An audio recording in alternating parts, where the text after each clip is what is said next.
जैसे कि बाइबल में लिखा है, हे यहोवा मुझे चंगा कर, तब मैं चंगा हो जाऊंगा। मुझे बचा, तब मैं बच जाऊंगा, क्योंकि मैं तेरी ही स्तुति करता हूँ। इसी वचन के द्वारा इनको चंगाई मिली।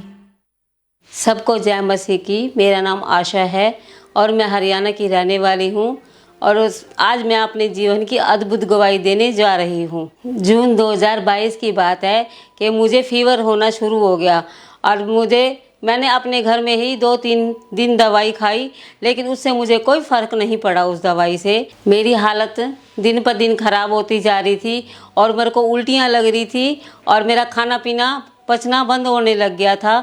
और मेरी ज़्यादा ही कंडीशन डाउन होने के कारण मेरी माँ मुझे एक डॉक्टर के पास लेके गए और उस डॉक्टर ने मेरे को चेक किया और उन्होंने मुझे दवाई दी और उसके बाद मैं अपनी दवाई लेके घर वापस अपनी माँ के साथ आ गई। फिर उसके बाद मैं 4-5 दिन तक वो दवाई खाई, लेकिन उस दवाई से मेरे को कोई भी फर्क नहीं पड़ा। दिन प्रतिदिन मेरी हालत खराब होती जा रही थी और मेरा वजन भी घटना चालू हो गया था। फिर उसके बाद हमने दूसरे डॉक्टर के पास लेके गए। फिर उन्होंने मेरी हालत को देखते हुए दोबारा उन्होंने अलग से टेस्ट किए मेरे। फिर उसके बाद उन्होंने कहा कि आपको वायरल फीवर है और कुछ नहीं है, आप ये और दवाई लो और उसके बाद आप घर जाओ। और 5-6 दिन की उन्होंने दवाई दी और दवाई लेके मैं घर आ गई।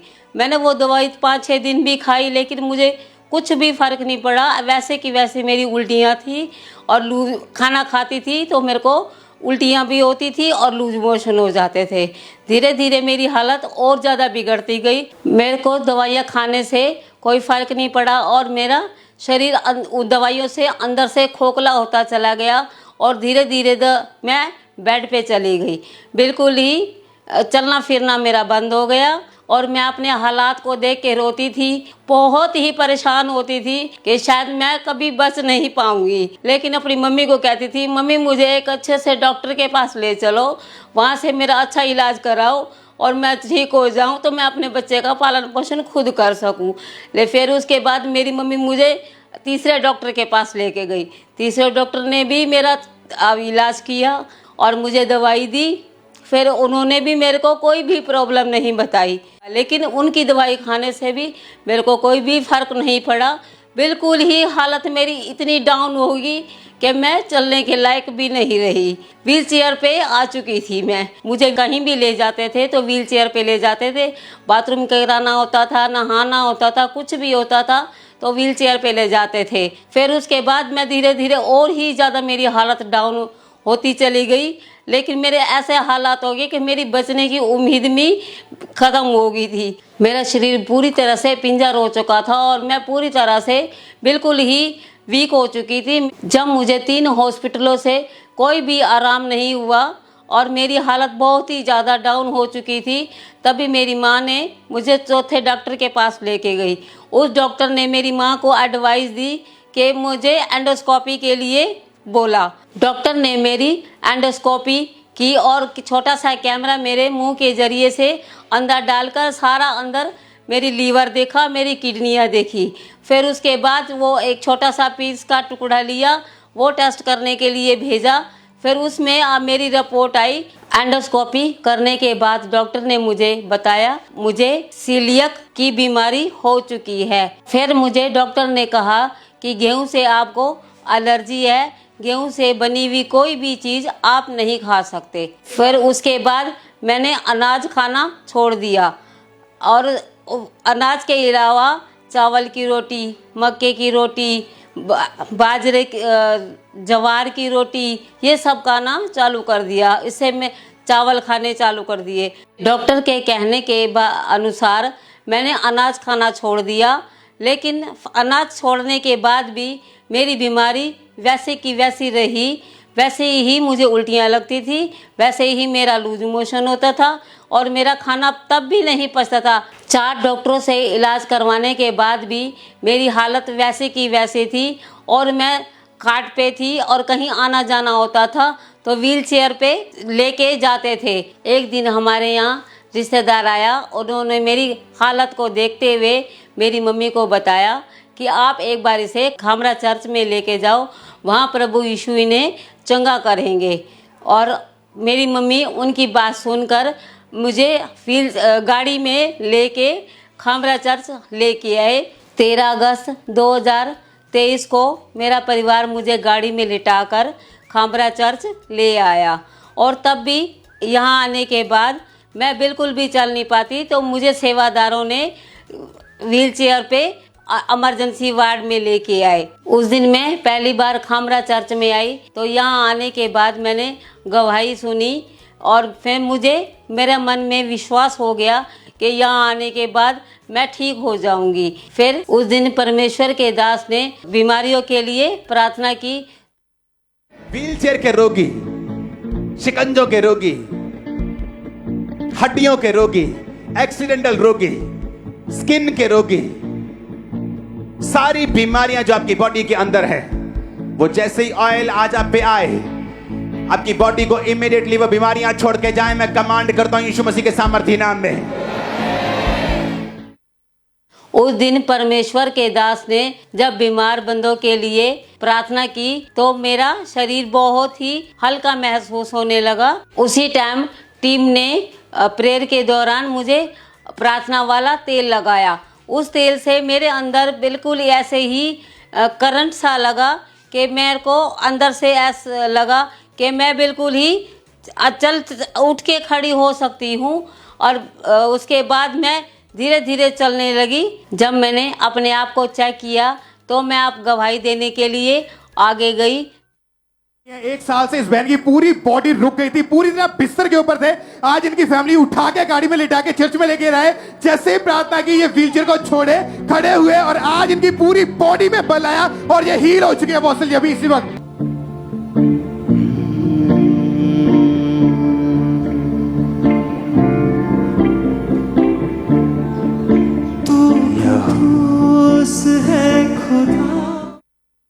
उस दिन के बाद मैं पूरी तरह से ठीक हो चुकी हूँ और मैं आपके सामने बिल्कुल ठीक ठाक बैठी हूँ और मेरी कोई दवाई नहीं चल रही और मेरा सब कुछ खाना पीना सब कुछ पच रहा है। अभी मैं हर तरह का कनक का बना हुआ खाना खा सकती हूँ। मेरे को किसी भी चीज़ की कोई भी प्रॉब्लम नहीं है, बिल्कुल ठीक ठाक हूँ। सब कुछ खा पी सकती हूँ, सब कुछ कर सकती हूँ और चल फिर सकती हूँ। मेरे को किसी चीज़ की भी कोई दिक्कत नहीं है। अभी मैं बिल्कुल ही ठीक ठाक हूँ, चलती हूँ, फिरती हूँ, घर का काम भी करती हूँ और बिल्कुल ही चंगी हूँ। अपने बच्चे की भी अच्छे से देखभाल करती हूँ और मेरे को किसी चीज़ की कोई भी दिक्कत नहीं है। अभी मुझे किसी व्हीलचेयर की ज़रूरत नहीं है। मैं बिल्कुल ही दौड़ती भागती हूँ, सारा काम करती हूँ, मुझे किसी भी प्रकार की कोई दिक्कत नहीं है। मैं बिल्कुल ही ठीक हूँ। जितने लोग बीमार हैं उनसे मैं ये कहना चाहती हूँ, जैसे परमेश्वर ने मेरे को बीमारी के बिस्तर से उठा के बिल्कुल ठीक ठाक खड़ा कर दिया, मुझे आज किसी चीज़ की कोई प्रॉब्लम नहीं है। आप भी विश्वास के साथ यहाँ आए और बीमारी से मेरी तरह बीमारी से छुटकारा पाएं।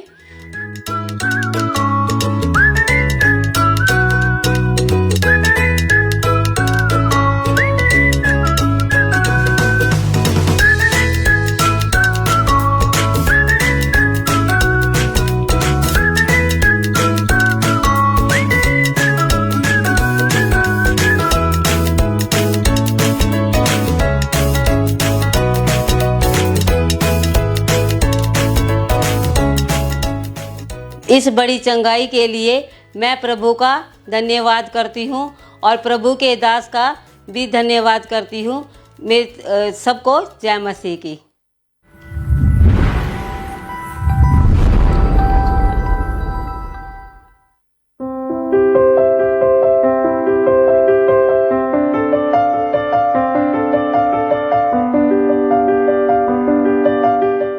आज ये भाई अपने जीवन की अद्भुत गवाही देने जा रहे हैं कि कैसे परमेश्वर ने अपने अनदेखे सामर्थी हाथ के द्वारा इस भाई को छूकर चंगा किया और इन्हें मार्वलस गवाही के साथ खड़ा किया।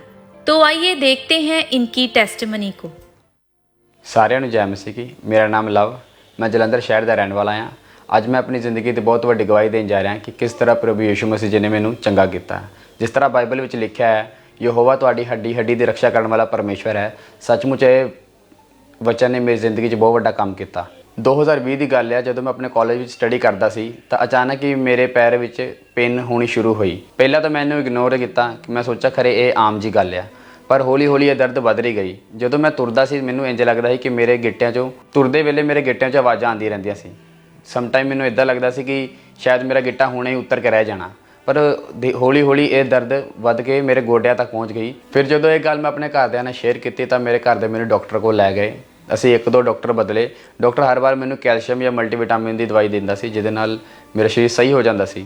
ਜਦੋਂ ਤੱਕ ਮੈਂ ਦਵਾਈਆਂ ਖਾਂਦਾ ਸੀ ਤਦ ਤੱਕ ਅਸਰ ਰਹਿੰਦਾ ਸੀ, ਪਰ ਜਦੋਂ ਹੀ ਮੈਂ ਦਵਾਈ ਛੱਡਦਾ ਸੀ ਠੀਕ 3 ਤੋਂ 4 ਦਿਨ ਬਾਅਦ ਮੇਰੇ ਬੋਡੀ ਅੰਦਰ ਫਿਰ ਉਹੀ ਪ੍ਰੋਬਲਮ ਦਾ ਸਾਹਮਣਾ ਕਰਨਾ ਪੈ ਰਿਹਾ ਸੀ। ਸਟੱਡੀ ਕੰਪਲੀਟ ਹੋਣ ਤੋਂ ਬਾਅਦ ਮੈਂ ਇੱਕ ਦਵਾਈ ਦੀ ਕੰਪਨੀ ਜੁਆਇਨ ਕਰ ਲਿੱਤੀ। ਇਸ ਕੰਪਨੀ ਵਿੱਚ ਮੈਂ ਇੱਕ ਮੈਡੀਕਲ ਰਿਪਰੈਜ਼ੈਂਟੇਟਿਵ ਸੀ। ਇਸ ਕੰਪਨੀ ਦੀ ਡਿਊਟੀ ਵਿੱਚ ਮੈਨੂੰ ਇੱਕ ਸ਼ਹਿਰ ਤੋਂ ਦੂਸਰੇ ਸ਼ਹਿਰ ਜਾਣਾ ਪੈਂਦਾ ਸੀ, ਜਿਸ ਵਿੱਚ ਮੈਨੂੰ ਇੱਕ ਬੈਗ ਕੈਰੀ ਕਰਨਾ ਪੈਂਦਾ ਸੀ। ਜਦੋਂ ਮੈਂ ਬੈਗ ਪਾ ਕੇ ਟਰੈਵਲ ਕਰਦਾ ਸੀ ਤਾਂ ਮੇਰੀ ਬੈਕਬੋਨ ਉੱਪਰ ਬਹੁਤ ਦਰਦ ਹੁੰਦਾ ਸੀ।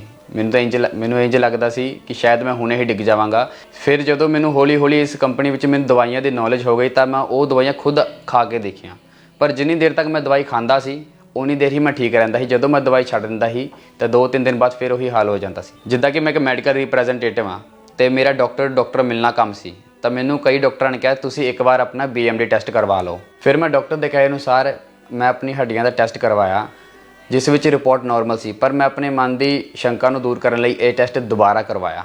ਪਰ ਜਦੋਂ ਦੂਸਰੀ ਵਾਰ ਟੈਸਟ ਕਰਾਇਆ ਤਾਂ ਦੂਸਰੀ ਵਾਰ ਵੀ ਰਿਪੋਰਟ ਨਾਰਮਲ ਆਈ। ਫਿਰ ਮੈਂ ਸੋਚ ਰਿਹਾ ਸੀ ਕਿ ਇਹ ਮੇਰੇ ਨਾਲ ਕਿਉਂ ਹੋ ਰਿਹਾ ਹੈ। ਜਿੱਦਾਂ ਸਮੇਂ ਵੱਧ ਰਿਹਾ ਸੀ ਇਹ ਦਿੱਕਤ ਵਧੀ ਜਾ ਰਹੀ ਸੀ। ਜਿਸ ਤਰ੍ਹਾਂ ਮੈਂ ਦੱਸਿਆ ਕਿ ਮੈਂ ਇੱਕ ਬੈਗ ਨੂੰ ਕੈਰੀ ਕਰਕੇ ਕੰਮ ਕਰਦਾ ਸੀ, ਉਸ ਦੇ ਨਾਲ ਮੇਰੀ ਬੈਕ ਨੈਕ ਤੇ ਯਾਨੀ ਕਿ ਗਰਦਨ ਦੇ ਪਿੱਛੇ ਵੀ ਦਰਦ ਹੋਣੀ ਸ਼ੁਰੂ ਹੋ ਗਈ। ਇਹ ਦਰਦ ਮੇਰੇ ਸ਼ੋਲਡਰ ਦੇ ਪੇਨ ਤੱਕ ਵੀ ਪਹੁੰਚ ਗਈ ਸੀ, ਜਿਸ ਕਾਰਨ ਮੇਰਾ ਹੱਥ ਥੋੜ੍ਹਾ ਉੱਪਰ ਚੁੱਕਣਾ ਬਹੁਤ ਮੁਸ਼ਕਿਲ ਹੋ ਗਿਆ ਸੀ। ਪਰ ਜਦੋਂ ਮੈਂ ਚੁੱਕਦਾ ਸੀ ਹੱਡੀਆਂ ਦੀ ਆਵਾਜ਼ਾਂ ਆਉਂਦੀਆਂ ਸੀ ਜਾਂ ਦਰਦ ਰਹਿੰਦੀ ਸੀ।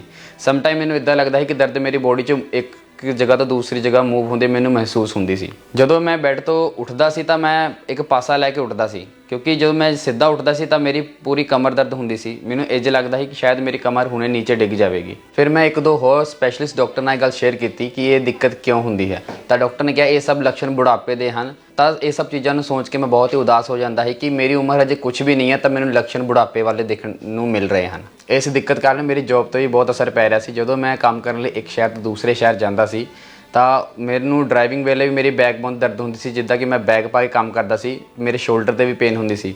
1-2 ਵਾਰ ਤਾਂ ਮੈਂ ਐਕਸੀਡੈਂਟ ਹੋਣ ਤੋਂ ਵੀ ਬਚਿਆ ਸੀ। ਪਰ ਜਦੋਂ ਮੈਂ ਕਿਸੇ ਕੈਬਿਨ ਵਿੱਚ ਜਾਂਦਾ ਸੀ, ਜੇ ਡਾਕਟਰ ਦੇ ਕੈਬਿਨ ਵਿੱਚ ਜਾਂਦਾ ਸੀ, ਇੱਕ ਫਲੋਰ ਤੋਂ ਦੂਸਰੇ ਫਲੋਰ ਵੀ ਜਾਂਦਾ ਸੀ, ਤਾਂ ਮੇਰੇ ਕੋਲ ਪੌੜੀਆਂ ਚੜ੍ਹਨ ਨੂੰ ਮੈਨੂੰ ਬਹੁਤ ਦਿੱਕਤ ਦਾ ਸਾਹਮਣਾ ਕਰਨਾ ਪੈਂਦਾ ਸੀ। ਤੇ ਜਦੋਂ ਮੈਂ ਘਰੇ ਆਉਂਦਾ ਸੀ ਤਾਂ ਉਦੋਂ ਸਿਰਫ ਮੈਨੂੰ ਇੱਕ ਸਾਈਡ ਚਾਹੀਦੀ ਸੀ ਕਿ ਜਿਸ 'ਤੇ ਮੈਂ ਬੈਠ ਜਾਂ ਅਤੇ ਦੁਬਾਰਾ ਉਠਾਣਾ।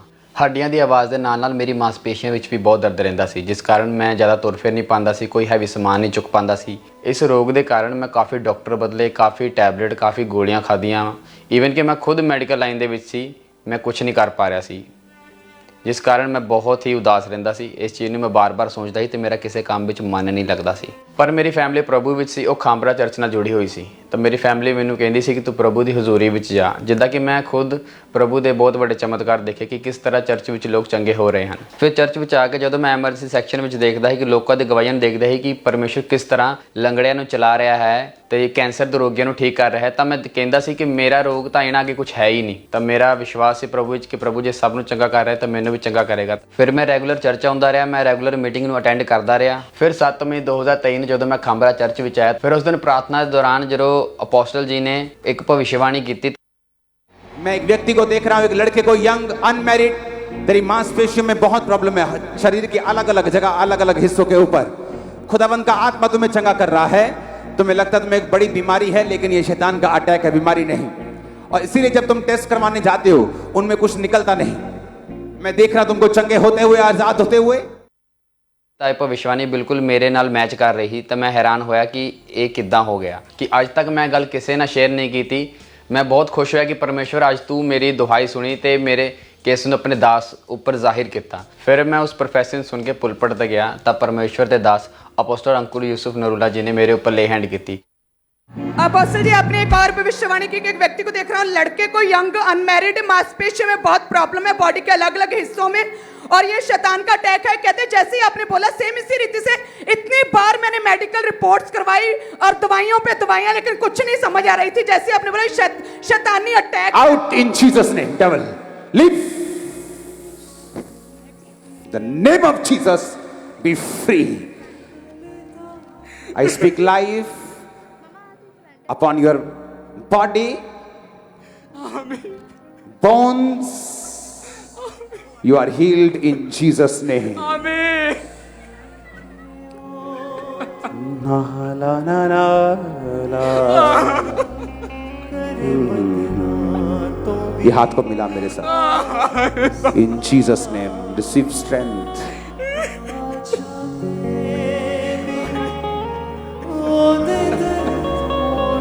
तेरी हड्डियां, तेरे सेल, तेरी मांसपेशियां ताकत को ग्रहण कर रही हैं अभी. तू फ्री है इन जीसस नेम. यस, तू फ्री. आमीन. ऊंचा तुम्हारी बरकत है, तुम्हारी भी. हालेलुया. ਉਸ ਦਿਨ ਦੀ ਲੇ ਹੈਂਡ ਪ੍ਰੇਅਰ ਤੋਂ ਬਾਅਦ ਮੈਂ ਆਪਣੇ ਆਪ ਨੂੰ ਚੈੱਕ ਕੀਤਾ. ਮੇਰੀ ਬੋਡੀ ਵਿੱਚ ਕੋਈ ਪੇਨ ਨਹੀਂ ਸੀ, ਕੋਈ ਟਕ ਟਕ ਦੀ ਆਵਾਜ਼ਾਂ ਨਹੀਂ ਆ ਰਹੀਆਂ ਸੀ, ਕੋਈ ਬੈਕਬੋਨ ਤੇ ਪੇਨ ਨਹੀਂ ਸੀ. ਹੁਣ ਮੈਂ ਦੌੜਦਾ ਵੀ ਹਾਂ, ਤੁਰਦਾ ਵੀ ਹਾਂ. ਹੁਣ ਜਦੋਂ ਸੋ ਕੇ ਉੱਠਦਾ ਤਾਂ ਮੇਰੇ ਬੋਡੀ ਵਿੱਚ ਕੋਈ ਪੇਨ ਨਹੀਂ ਰਹਿੰਦੀ. ਕੰਮ ਵੀ ਬਹੁਤ ਵਧੀਆ ਕਰ ਰਿਹਾ. ਮੇਰੀ ਸਟਰੈਂਥ ਵੱਧ ਗਈ ਹੈ, ਮੇਰਾ weight ਵਧਿਆ. ਪਰਮੇਸ਼ਰ ਨੇ ਮੈਨੂੰ ਗਰੋ ਕੀਤਾ ਆ. ਹੁਣ ਮੈਂ ਕੰਮ ਵਿੱਚ ਵੀ ਕਾਫੀ ਵਧਿਆ ਆ. ਹੁਣ ਮੈਂ ਬਹੁਤ ਖੁਸ਼ ਹਾਂ. ਪਹਿਲਾਂ ਮੇਰੇ ਕੋਲ ਕੋਈ weight ਨਹੀਂ ਚੁੱਕਿਆ ਜਾਂਦਾ ਸੀ, ਪਰ ਹੁਣ ਮੈਂ ਸਾਰੇ ਕੰਮ ਕਰ ਲੈਂਦਾ ਹਾਂ. ਪੌੜੀਆਂ ਵੀ ਆਰਾਮ ਨਾਲ ਚੜ੍ਹ ਲੈਣਾ ਹੈ, weight ਵੀ ਚੱਕ ਲੈਣਾ ਆ. ਕੋਈ ਮਸਲ 'ਚ ਦਰਦ ਨਹੀਂ ਹੈ, ਕੋਈ ਹੱਡੀਆਂ 'ਚ ਦਰਦ ਨਹੀਂ ਹੈ. ਜਿਹੜੇ ਲੋਕ ਅੱਜ ਵੀ ਬਿਮਾਰੀਆਂ ਨਾਲ ਪਰੇਸ਼ਾਨ ਆ, ਜਿਹੜੇ ਯੂਥ ਅੱਜ ਵੀ ਕਿਸੇ ਦਿੱਕਤ ਦਾ ਸਾਹਮਣਾ ਕਰ ਰਿਹਾ, ਮੈਂ ਉਹਨਾਂ ਨੂੰ ਇੱਕੋ ਗੱਲ ਕਹਿਣਾ ਚਾਹੁੰਦਾ ਆ, ਪਰਮੇਸ਼ਵਰ ਵਿੱਚ ਅੜੇ ਰਹੀਓ ਤੇ ਖੜੇ ਰਹੀਓ. ਖੁਦਾਵੰਦ ਸਭ ਨੂੰ ਚੰਗਾ ਕਰੇਗਾ. ਜਿਸ ਤਰ੍ਹਾਂ ਪਰਮੇਸ਼ਵਰ ਨੇ ਮੈਨੂੰ ਹੀਲ ਕੀਤਾ, ਮੈਨੂੰ ਚੰਗਾ ਕੀਤਾ, ਪਰਮੇਸ਼ਵਰ ਤੁਹਾਨੂੰ ਵੀ ਠੀਕ ਕਰੇਗਾ, ਤੁਹਾਨੂੰ ਵੀ ਚੰਗਾ ਕਰੇਗਾ.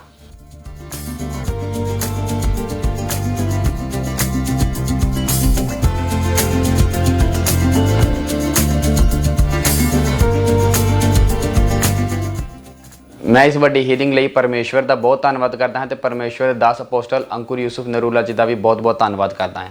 ਸਾਰਿਆਂ ਨੂੰ ਜੈ ਮਸੀਹ ਕੀ तारीफ करें सब जोर से तालियों के साथ.